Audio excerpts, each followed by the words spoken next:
Hello everyone and welcome to daily current affairs. और पहला topic हमारा जो है 27 ऑफ फेब का national commission for scheduled tribes. तो ये पॉलिटी का आपको पार्ट नजर आ जाएगा। एनसीएसटी बेसिकली ये एक संवैधानिक बॉडी है, कॉन्स्टिट्यूशन में इसका जिक्र है। अमेंड करके लाया गया आर्टिकल 338 को और आर्टिकल 338A में एनसीएसटी को रखा गया, यानी कि इनिशियली आर्टिकल 338 में ही एनसीएसटी और एसटी जो है वो दोनों कंबाइंड बॉडीज हुआ करते थे, लेकिन बाद में आप देखोगे तो आर्टिकल 338A जो है यानी कि इसको अमेंड किया गया संविधान में 89th कॉन्स्टिट्यूशन अमेंडमेंट एक्ट से वर्ष 2004 में, जहां पे इसको इंट्रोड्यूस करा गया और ये संवैधानिक बॉडी बन गई। ठीक है, आपको याद रखना 89th constitution amendment act article 338A और ये कॉन्स्टिट्यूशनल बॉडी है।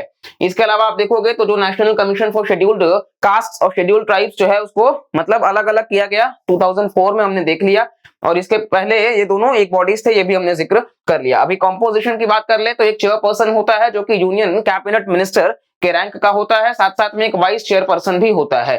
तो ये आपको पता होना चाहिए, एक चेयरपर्सन और एक वाइस चेयरपर्सन जो कि मिनिस्टर ऑफ स्टेट के रैंक का हो सकता है, और 3 अदर मेंबर्स हैं, जिसमें से एक जो मेंबर है वो महिला होनी चाहिए। ये पता होना चाहिए। कुल सदस्य जो है वो 5 होने चाहिए, जिसमें एक चेयरपर्सन, एक वाइस चेयरपर्सन और बाकी जो 3 सदस्य होने चाहिए उसमें से एक महिला होनी चाहिए। इनका टर्म कितने का होगा तो 3 इयर्स का होगा। टेन्योर बहुत इंपॉर्टेंट है, 5 इयर्स या 6 इयर्स नहीं है, ये 3 इयर्स का टेन्योर होगा। इसके अलावा मेंबर्स जो है वो एलिजिबल होंगे अपॉइंटमेंट के लिए, but not more than 2 terms, यानी कि एक 3 साल का टेन्योर पूरा कर सकते हैं, दूसरी बार वापस से चुने जाएंगे और 3 साल के लिए वापस से सर्व करेंगे। लेकिन जब 6 साल का टेन्योर पूरा हो जाएगा, यानी कि 3 + 3, तो फिर इसके बाद उनको रीअपॉइंट नहीं किया जा सकता, यानी कि 2 बार के लिए वो रीअपॉइंट हो सकते हैं। इसके अलावा आप देखोगे अपॉइंटमेंट कौन करता है तो प्रेसिडेंट करते हैं by warrant under his hand and seal, यानी कि राष्ट्रपति के द्वारा अपॉइंटमेंट किया जाता है। आर्टिकल 338 जो है वो पावर देता है एनसीएसटी को कि किस तरीके से शेड्यूल्ड ट्राइब्स के सेफगार्ड्स को वो देख सकते हैं। साथ साथ में आप देखोगे तो प्रेसिडेंट को वो रिपोर्ट भी सौंपते हैं। ये पूरा का पूरा टॉपिक है एनसीएसटी का, काफी इंपॉर्टेंट है और ये हमने स्टैटिक पोर्शन को भी यहाँ पे रिवाइज कर लिया है। नेक्स्ट जो टॉपिक है वो है Chicago convention on international civil aviation. तो ये पूछा जा सकता है कि शिकागो कन्वेंशन किससे जुड़ा हुआ है, तो ये इंटरनेशनल सिविल एविएशन से बेसिकली उसका पार्ट है। कंटेक्स्ट क्या है तो यूनियन गवर्नमेंट ने क्लियर किया 3 प्रोटोकॉल्स जो कि शिकागो कन्वेंशन के अमेंडमेंट से जुड़ा हुआ है। ये भारत को मदद करेगा कि वो ज्यादा से ज्यादा इंस्ट्रूमेंटल हो सके उन मैटर्स पे जहां पे इंटरनेशनल सिविल एविएशन जो है वो इन्वॉल्व होता है। इसके अलावा अभी इस बॉडी जो है वो काफी चर्चा में है, तो इसको हमें बहुत अच्छे से देखना होगा कि ICAO क्या है, क्योंकि अपकमिंग प्रीलिम्स में क्वेश्चन हो सकता है। International civil aviation organization, basically इसको एस्टैब्लिश किया गया 1944 में, 1944 में, और इसका हेडक्वार्टर्स कहां पे है तो मॉन्ट्रियल कनाडा में है। बहुत ही ज्यादा इंपॉर्टेंट है, याद रखिएगा 1944 में एस्टैब्लिश किया गया और इसका हेडक्वार्टर्स मॉन्ट्रियल कनाडा। इसके अलावा ये एक स्पेशलाइज्ड एजेंसी है, किसका यूएन की ये एक स्पेशलाइज्ड एजेंसी भी है और ये लिंक्ड है इकोसॉक से, जो कोऑर्डिनेट करते हैं इंटरनेशनल एयर नेविगेशन के प्रिंसिपल्स का, और साथ साथ में प्लानिंग और डेवलपमेंट का भी काम करते हैं, किस तरीके से सेफ्टी और ग्रोथ पे हम काम कर सकते हैं। तो ओवरऑल इसका आपको पता होना चाहिए। ICAO में कुल कितने सदस्य हैं तो 193 स्टेट पार्टीज हैं, including all UN members except Liechtenstein. तो आपको पता होना चाहिए जैसे यूएन में कुल 193 जो सदस्य हैं वो सारे के सारे ICAO के भी सदस्य हैं, लेकिन एक कंट्री को छोड़ करके, उस कंट्री का नाम है लाइकेनस्टेन। जैसा कि आपको पता है ये जो कंट्री है लाइकेनस्टेन ये डबल लैंड लॉक्ड कंट्री है, लाइक उज्बेकिस्तान। ठीक है, अभी हम आपको मैप में भी दिखाएंगे। डबल लैंड लॉक्ड कंट्रीज में 2 ही आता है, एक कंट्री यहाँ पे जिक्र हो चुका है और दूसरा उज्बेकिस्तान भी है। ठीक है, शिकागो कन्वेंशन जो है वहां से ICAO का जन्म हुआ था।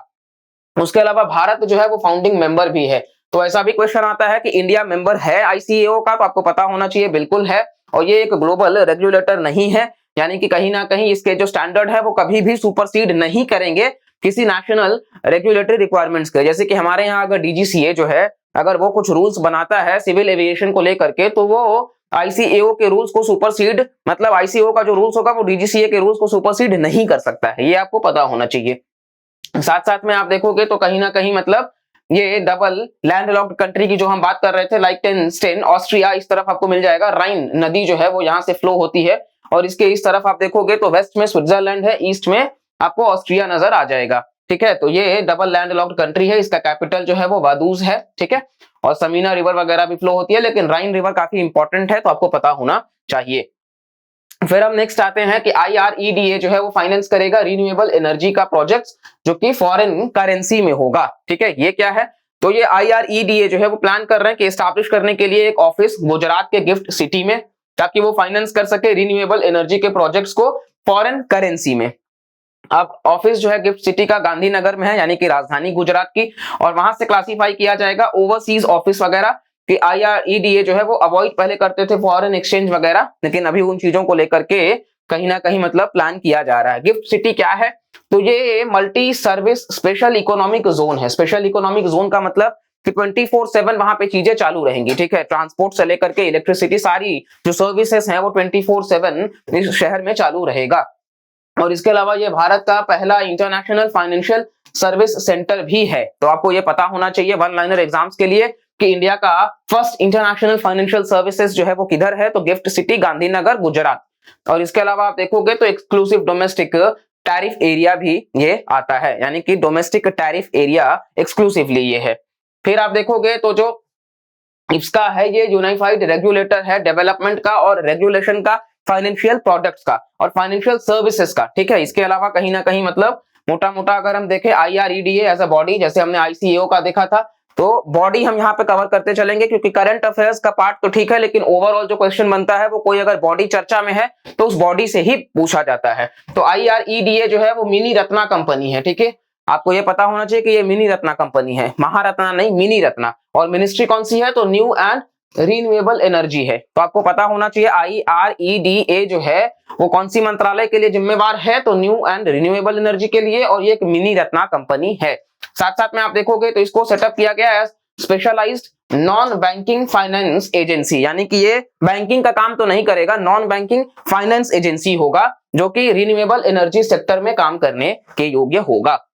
साथ साथ आप देखोगे तो इसका एक की रोल है रिन्यूएबल एनर्जी प्रोजेक्ट्स वगैरह में, जैसे कि कहीं ना कहीं फाइनेंशियल इंस्टीट्यूशंस वगैरह को लेंड करना इस सेक्टर से जुड़ा हुआ।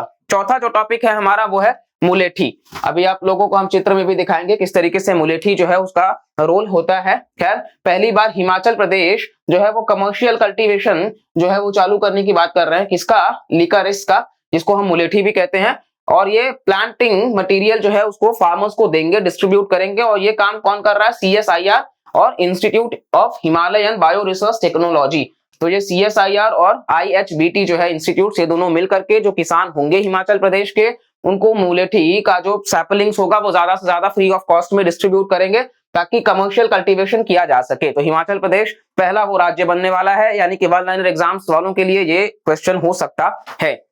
खैर, हम अपने टॉपिक पे, ये आपके सामने जो इमेज है ये आप देखिए, ये है मुलेठी का। ठीक है, और ये काफी सारे ट्रीटमेंट्स में काम आता है, जैसे कि अगर किसी को अस्थमा वगैरह की समस्या है, अगर क्रॉनिक कफ है, ठीक है, साथ साथ में आप देखोगे थ्रोट इन्फेक्शंस वगैरह भी अगर है। और इसके अलावा सिंगर्स के द्वारा भी इसका इस्तेमाल किया जाता है, ताकि वॉइस में क्लैरिटी रहे, थोड़ा सा मीठा मीठा सा भी होता है, इसलिए भी इसका इस्तेमाल कर लेते हैं।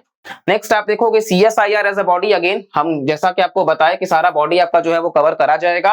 तो CSIR को एस्टैब्लिश किया गया भारत सरकार के द्वारा वर्ष 1942 में, 1942 में। और ये एक ऑटोनोमस बॉडी है। ठीक है, यानी कि इच्छानुसार, ऑटोनोमस, फ्रीडम है। That was emerged as the largest research and development organization in India. तो ये लार्जेस्ट R&D में काम करता है, इसका फोकस है R&D ऑर्गेनाइजेशन सबसे बड़ा भारत का CSIR।